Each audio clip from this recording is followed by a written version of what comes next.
الحمد لله رب العالمين والصلاة والسلام على خاتم الأنبياء والمرسلين وعلى آله وأصحابه أجمعين ومن تبعهم بإحسان إلى يوم الدين.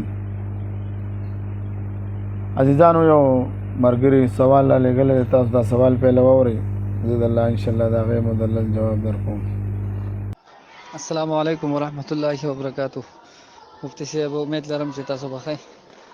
مفتی صاحب عرض می دا کو یو کس دا سوال کوي چې کله الله پاک په یو معصوم نابالغ معصوم باندې بیماری راولي نو دا بیماری په دې معصوم باندې الله پاک ولې راولي؟ لکه کدی معصوم څه ګناه یا داسې تقصیرات هم نشته چې مطلب هغه په دې باندې معاف شي، نو په الله پاک په دې معصوم باندې دا بیماری ولې راولي؟ او که چېرته دا بیماری الله پاک په دې معصوم باندې د والدینو د نافرمانۍ د وجې نه راولي چې مطلب والدین نافرمانه د الله پاک هغه په دې معصوم د هغو د نافرمانۍ د وجې په معصوم باندې الله پاک تکلیف راولي، نو وایي په دې کې د دې معصوم څه تقصیر دی، څه غلطي ده چې مطلب الله پاک په معصوم باندې دا تکلیف راولي؟ او بله دا چې داسې نظریه او سوچ د چا کې دی چې مطلب چې الله هغه د الله پاک په ذات باندې داسې قسمه سوالونه کوي، دا نظریه او سوچ د چا کې دی شي؟ امید لرم مفتی صاحب چې تاسو زما په خبره باندې پوه شوي، نو که وخت میلو شو نو د دې سوال بیا جواب راکړئ. که چېرته حواله مطلب د کتاب ورسره وه نو هغه هم ماته ووایي.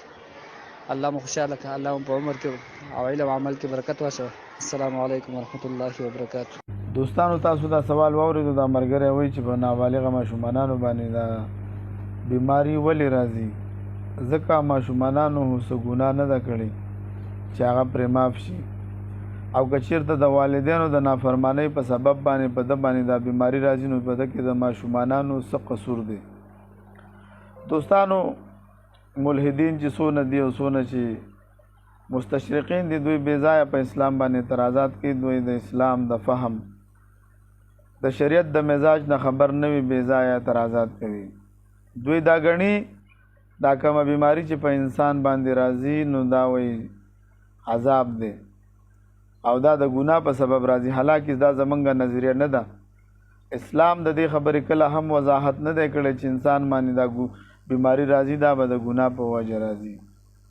اسلام وضاحت کړی دی. د مرګري ویلي وي که د کتاب حواله راکړي نو کتاب حواله نه ده بدله، د قرآن عظیم الشان حواله در کوم. دا دنیا ازمایش ده، امتحانګاه ده. الله رب العزت په سورة بقره آیات نمبر 155 کې فرمایي اعوذ بالله من الشیطان الرجیم بسم الله الرحمن الرحیم وَلَنَبْلُوَنَّكُمْ بِشَيْءٍ مِّنَ الْخَوْفِ وَالْجُوعِ وَنَقْصٍ مِّنَ الْأَمْوَالِ وَالْأَنفُسِ وَالثَّمَرَاتِ وَبَشِّرِ الصَّابِرِينَ. الله رب العزت وی موږ به تاسو ازمایو په ویرې سره، په ولګي سره، د نقصانونو د مالونو سره او د نقصانونو د ځانونو سره. بیماریانې به در باندې راځي او د میوجات به وي، پیداوار کې به د کموالی کېږي، په دې کې به موږ تاسو ازمایو. نو دا دنیا الله تعالی د ازمایش او امتحان دپاره پیدا کړې ده. د ازمایش مطلب سزا نه ده، بلکې په انسان باندې مشکلات وغیره راتلل د دې نه مراد دي. که چېرته ازمایش د ګناهونو په وجه باندې موږ عقلي دلایل په دې بیانو چې ازمایش د ګناهونو په وجه نه راځي. که چېرته ازمایش د ګناهونو په وجه راتلی نو انبیاء کرام علیهم السلام هم معصوم دي، نو په هغوی د ټول نه زیات ازمایش ولې راتلل؟ نو ازمایش د ګناهونو په سبب سره نه راځي، بلکې دنیا ته د رالیږلو اصل مقصد دا ازمایش او سبب دی. که څوک ګناه کوي او که څوک ګناه نه کوي په ده به څه کېږي؟ دوستانو په ده باندې به ازمایش راځي. ځکه خو د ټول نه زیات ازمایش په انبیاء کرام علیهم السلام باندې راغلی دي. او په ماشومانانو چې دا کومه بیماری راځي دا هم د ازمایش یوه حصه ده. نه د پلار د ګناه په سبب باندې د باندې راځي او نه د ګناه په سبب باندې. دا یو ازمایش دی کوم چې الله رب العزت په تقدیر کې دته لیکلی دی او د سره د پلار او د مورو ازمایش کېږي.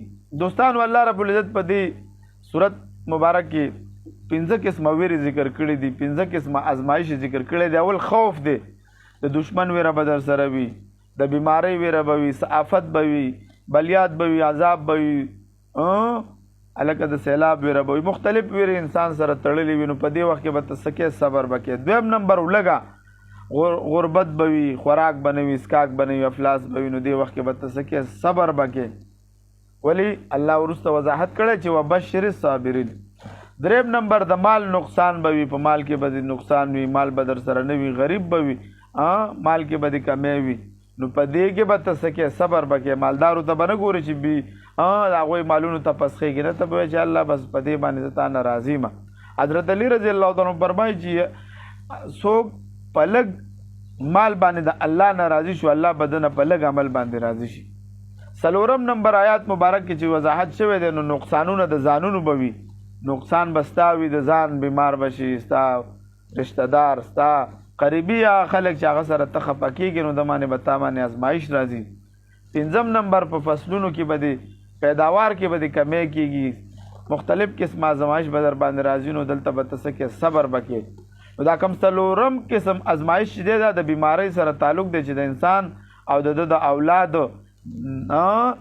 ځانون ته نقصان رسیږي. نو دې وخت کې په دې ازمایش سره الله تعالی د دې د والدینو څه کوي، د صبر امتحان اخلي، او د هغوی د رد العمل ته ګوري چې په دې سره والدین د الله تعالی نه سرکشي نه کوي.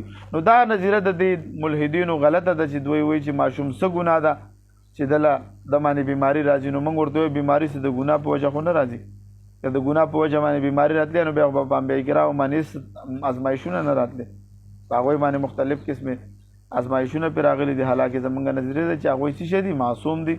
نو دوستانو دا درسونه مخکې شیر کوي، ډېر قیمتي درسونه دي، او دا موږ دا یو ترتیب شروع کړی دی چې انشاءالله ستاسو څومره جدید سوالات وي د مستشرقینو د طرفه، د ملحدینو د طرفه، انشاءالله موږ به دې جوابات درکوو. وختاً په وختاً به موږ دا درسونه کوو، تاسو ته به حاضرېږو. دوستانو تاسو نه موږ یوه هیله لرو، دا درسونه مخکې شیر کوئ.